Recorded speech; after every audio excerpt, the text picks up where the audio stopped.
அந்த ஊதியம் இந்த பே கமிஷனோட சேர்த்து 20,000 ரூபாய் மாசம், 20,000 ரூபாய்.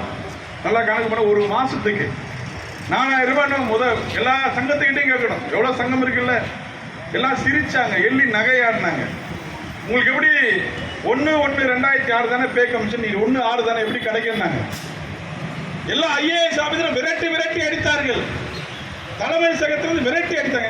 ஏன்னா படிச்சிருக்காடா நீ, கட்டா பேட்டு 1/1/2006, நீ 1/6 எப்படி உனக்கு கிடைக்கணும்.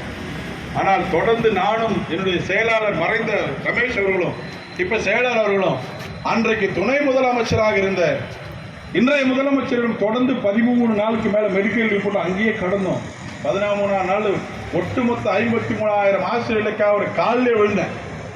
கிட்டத்தட்ட எங்களுக்கு இவ்வளவு பண்ணினேன். உடனே அவர் போன் பண்ணி பைனான்ஸ் செக்ரட்டரிகிட்ட போன் பண்ணி இவங்களுக்கு எல்லாம் கொடுங்கன்னு சொன்னதோட விளைவுதான் பள்ளி கல்வித்துறை வரலாற்றில், தமிழ்நாடு அரசு ஊழியர் ஆசிரியர் வரலாற்றில், தமிழ்நாடு வரலாற்றில் அந்த கட்டாப்பேட்டுக்கு அப்புறம் 31/5/2009 வரை பணியில் சேர்ந்த அத்தனை பேருக்கும் பே இன்டு 1.86 பொருந்தும் என்ற ஒரு வரலாற்றை செய்தது மாண்புமிகு முதலமைச்சர் முத்துவேல் கருணாநிதி ஸ்டாலின் அவர்கள் என்பதை உணர்ந்து கொள்ள வேண்டும்.